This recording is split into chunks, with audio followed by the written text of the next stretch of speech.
See, that's kind of interesting that you've liked Kira the entire time, because when I first watched Seed, I hated Kira. Yes. Kira bugged me like no other, but then again, I had just barely watched NGE and saw a lot of similarities in him. Right. And I liked Atherin.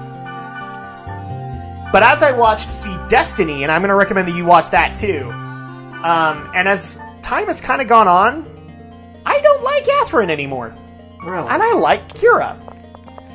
And some of the main reasons I do now is actually stuff you're coming up on, which is, you know, now that you've had that pivotal moment where they go against each other, now you get to see where the characters go from there.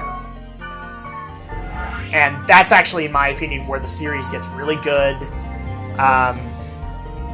Even Destiny is really good as far as pace because of the people that Atherin and Kira become after this point.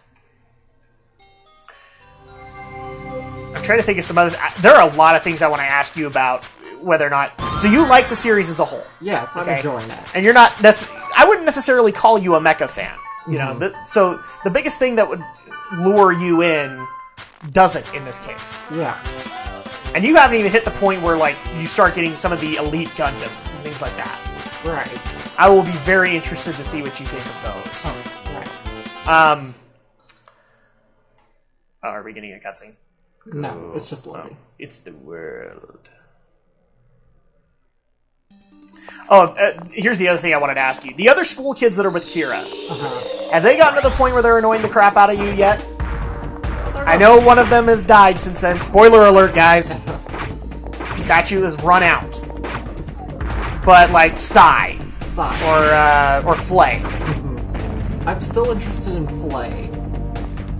Sai, not so much. Okay. Just because he hasn't really done much since. What about Mirialia at this point, the other girl? Yeah, nothing against her, but again, she's kind of more like the kid. She's just kind of there. She's supposed to be kind of the bubbly girl after Flay goes traumatic. So it's kind of hard to have anything for her, but actually, she's one of the characters that I think gets better after the point you're at. And I'm trying to think of the other one that doesn't pass on. Is it Kai? No. It's the one that can't make a decision to save his life. Right. And I can't remember his name right off the top of my head. But, like, you haven't come across anything that's bugged you with the plot? Not really. Aside from the kind of padding episodes, like the ones that are mostly recaps or they're complete recaps. Oh, dude, this was, like... Unfortunately, that's actually one of the things of this Gundam series that I don't like, is it started the whole trolling of the movies being recaps. Right. That's all they are. They aren't new stories, they aren't new animation, they are recaps. Right.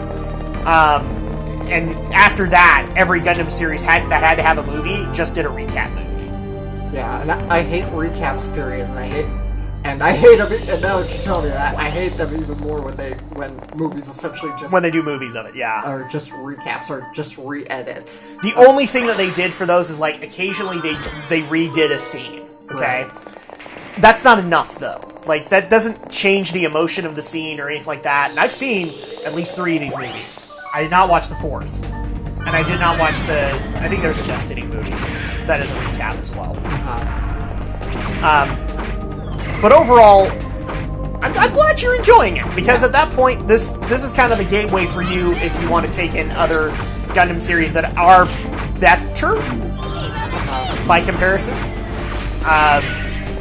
But I'm glad overall you're enjoying it, and I really kind of wondered, is the mecha going to be too much for him, or are some characters just going to drive him over the edge, annoying? And there's a potential that could happen, but... Also, I wondered if you were going to hate the whole concept that sometimes it's a Monster of the Day show, and sometimes it's a Slice of Life show. It's like, pick one! I think, yeah, that could be, not in this case, but I know that can be annoying when they keep bouncing between genres like that, but this one does it right, I think, because it's essentially a war drama in space. Yeah. Well, it's also a serious change from Gundam as a whole, because in those moments, a lot of Gundam series go into the art of war and go into military philosophy and things like that. So if you took like a history of war class in college or in high school, it's a lot like that. This one emphasizes the fact that these are, we're gonna say, college kids. Yeah. It's iffy. Sometimes they say they're high school, sometimes they're university. It's these college kids stuck in this war and what the war has cost them. Yeah. And I thought that was a really good turn for story development, because then you could have the military characters, the dedicated military characters, bounce off that. Yes, it is such a great contrast. You got these civilian characters. Especially when you bring in, for example, I can't remember her name, but she's like the really die-hard military person on the Archangel, the one who's running the battle bridge, basically, where she's very, very military. Right. Where the other two officers have no problem understanding these kids, she does. Yes. Because she takes this thing, she takes this shit seriously. And when they don't, it pisses her off. Yeah. Like, for example, Flay. Flay pisses her off because up until that point she was a dignitary, and then she joined the military, but she wasn't really dedicated to it. Yeah. It pisses her off. And so it really is a nice little dynamic to bring into the series. Because then you can have the die-hard military person bounce against Mula Flaga, who isn't... He's total Top Gun character. You can be my be my wingman anytime. I totally... every time he takes to the air, I start humming Danger Zone, man. Pretty much. I mean, that's who Mula Flaga is supposed to be. He's the maverick of this series. And it's fun to have him kind of bounce off the other two characters, especially the captain. Oh, I love their interactions, man. Yes. He's putting the moves on his superior officer. He doesn't care. That's just who Mu is. And like I said, I will be very happy because where you're at, the series takes a very big turn.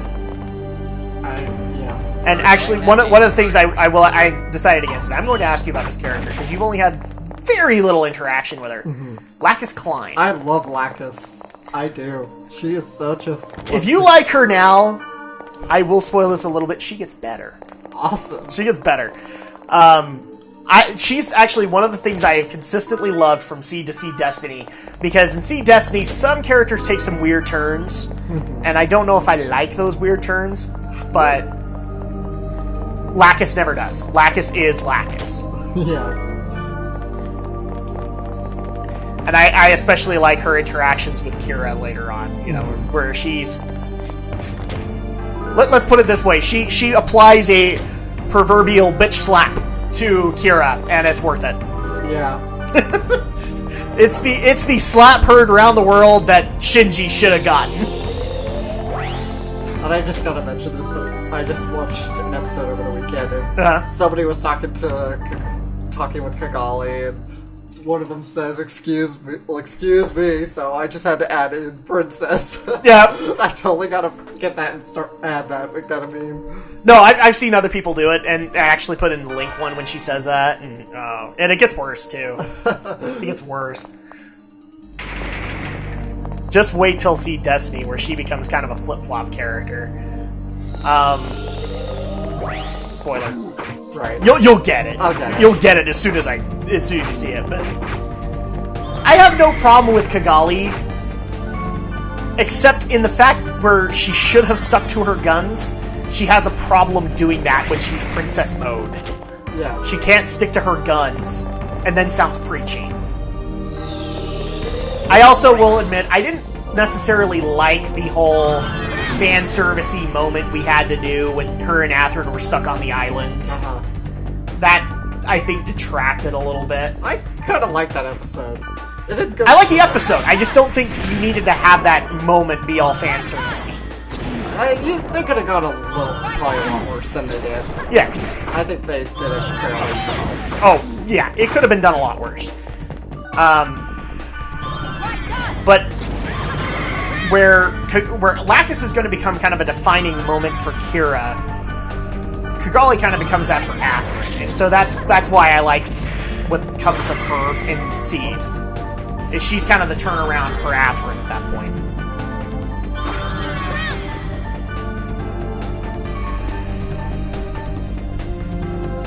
And of course, the last character, and then I'm going to get off Gundam, I promise, guys.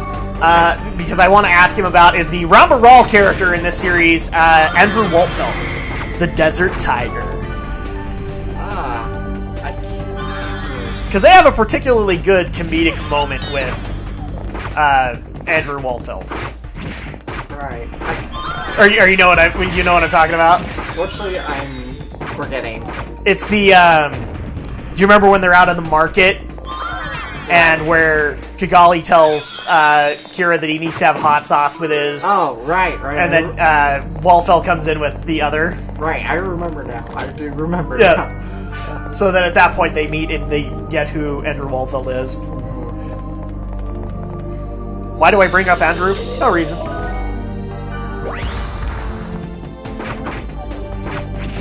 Okay, I'm going to spoil this one thing. Okay. I just pointed this out in the original series. He is the freaking Ramba Ral of this series. He comes back. He's badass. I'm gonna leave it there. I got a Mizakuchi. I don't know what that is. It sounds like a sword. It's an old twin blade weapon. Level 19. Oh, we could use that 19 levels ago. Yeah. I was hoping for a virus core.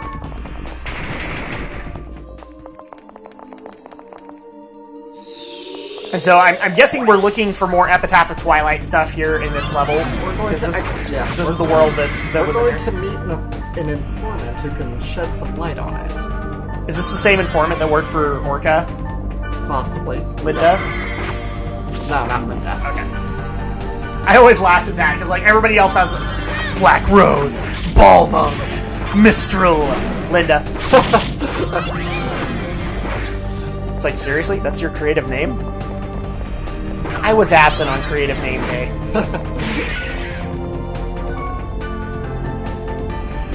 Because, I mean, you can make the argument Bear is not all that creative, or BT is not all that creative. I would call you silly, but... Bearcat Angus. What? I'm gonna spoil it kind of now, but later, not this game, but game 4, we get a character who's just named Terashima Ryoko. Alright. It's a cute name, but when you really think about it, it's not more creative than Linda. No.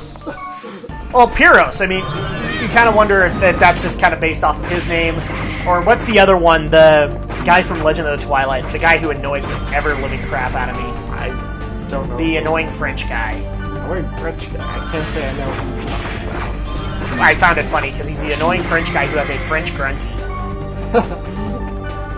He, like, literally, he's known for his wicked laugh, and he's also kind of pervy towards Reina. Right. And so he like literally walks into a room going, ah, she, ah, she. I probably never got that far. But he's like a school friend of Shugo and Reina's. But Shugo knows him better and knows that he's kind of pervy. And so when he shows interest in Reina, Shugo steps up. Which would seem really validating for Shugo's character if he wasn't also doing the leery eyes in Reina. It's a little bit of a problem. Right. And I know anime reviewers have gone into the whole concept of incest in Japanese culture and all that. It still bugs me. And sometimes me and Japan just don't agree. Just saying. Oh, we can now summon water. Summon the water.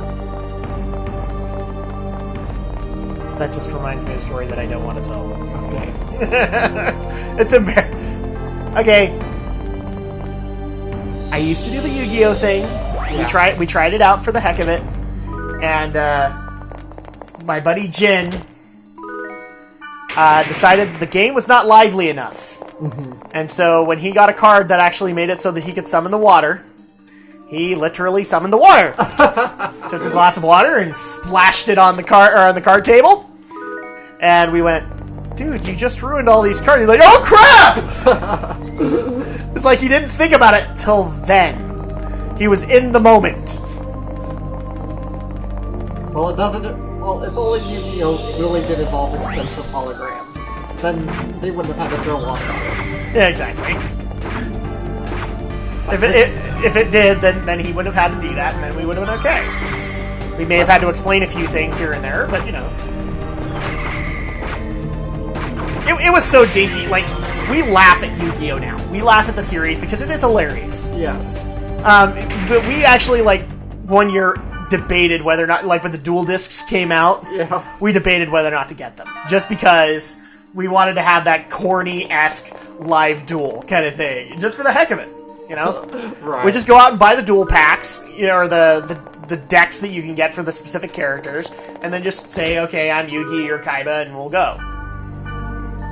And we did that once, and it wasn't as fun as we thought it was going to be. We were bored like 5 minutes in. Keep in mind, this was people who were bored out of their freaking minds. We eventually went to Guitar Hero for entertainment. One of which my friend actually still does with Rock Band.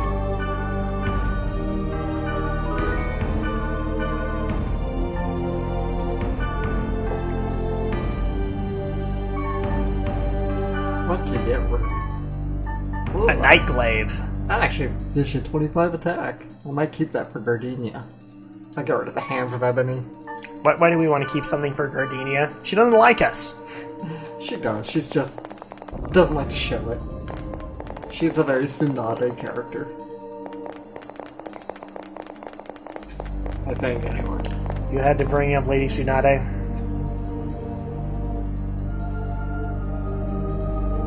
Thank you for today. Nice doing business. I love it. Trading is occurring in dangerous dungeons. Steven Blum! I want to ask about the epitaph of Twilight. The epitaph of Twilight. Wow, he's not evil. Cheap. This is business. Supply and demand. I'll give it on condition. What kind? Let me see. Give me some time. I'll give you the details by mail. I understand. We'll wait, so make it cheaper. Yes, exchanges are like... Oh, Wise Man, you're so awesome. And I don't like it, Jed. Don't like it at all. Oh my gosh, Steven Blum alert! Yes! I love Steven Blum. Oh, he's amazing. I want to meet him. Steven Blum is the one thing anime fans can agree on. Like, solidly. We can have debates on whether or not Cowboy Bebop is the greatest series or whether or not another series is the greatest. We all agree. Steven Blum, when he dubs, freaking gold comes out of that mouth. I don't like the setup, Jed. Don't like it at all. What's even better is, like, if you notice in Steven Blum's earlier dubs, people were mean to him. Because he got, like, given the crappiest voices to do, and he always had to do them in the most stupidest way possible. Right. I will get right to the point. The Spark Sword is somewhere in Blooming Promised Walkway. I'll exchange information about the epitaph of Twilight for it. Gee, that doesn't look any more darker than the actual character. It's almost like you're going to sell your soul for this information. He's very evil. Oh, man. He's Shishio. Well, yeah, literally. He is exactly. Shishio. What the Batosai does not understand is that I inhale fire and then spit it out for breakfast. Which is really funny because Steven Blum, like a majority of the time when he's in there, he's usually the good guy, but he can play a really good villain. Yeah, he can. I will say the only role I don't like him in, because I think it kind of makes fun of it, is Mugen from Samurai Champloo. I think at that point they really did say, look, Steve, we love you and all, but you need to make fun of yourself. Because it will forever be etched in stone in my head, Steven Blum saying, I want my nookie. Yes, that happened in Samurai Champloo. Well, that just nukes all my statuses. The priest stole that. The priest stole my stats? Yeah.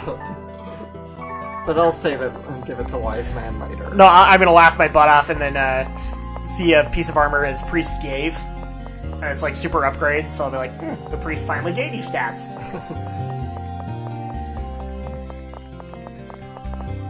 Actually, before I save... Because, why not? I don't know. Store items.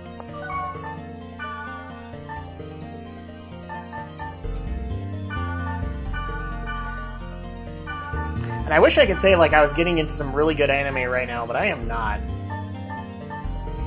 Like, I'm watching Legend of the Twilight, but there's just nothing out that I want to watch. Like, Netflix has disappointed me. Mm-hmm. Unless you go for the instant simulcast sub-streams. Which I don't. Yeah, I do. And a lot of people have told me that I would enjoy Attack on Titan, but I'm not interested. I've seen stuff for it, it's just, it doesn't look interesting to me. I've been told the same thing, and I feel the same way. Like, everything I've seen is like, oh, look, it's giant people, and you're using electric-powered chainsaws to cut them apart. This doesn't look interesting to me. Oh, but then you'll probably like the Marvel anime. No, I didn't. No, I didn't.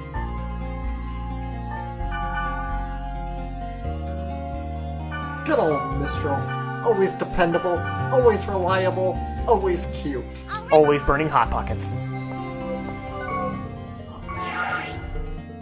Actually, you know, in a lot of cases, Miri from Legend of Twilight reminds me a lot of that Mistral. Mm-hmm. I can see why.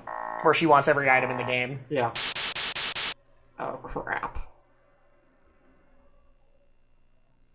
Whew, I have enough virus cores. Say it with us, boys and girls. Say it with us. When it comes. Come on. Loading. Hideo Kojima powers activate!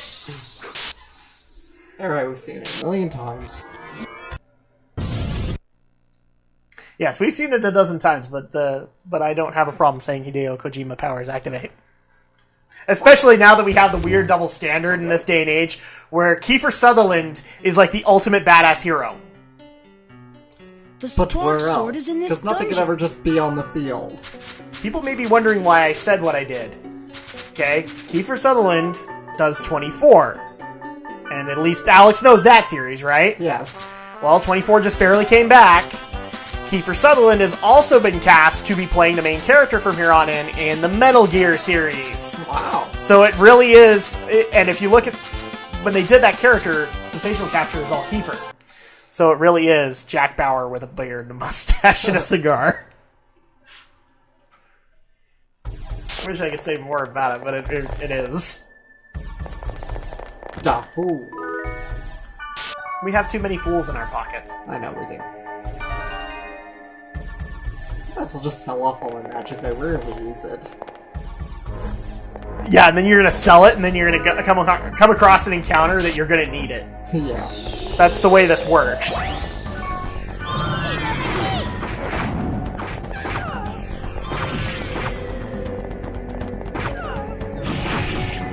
Well, do you both have to be slowed? I don't know. Do they have to be slow? It's like Sonic 06 where it has to have massive slowdown. Doesn't have slow. to. Slower, gotta go slower.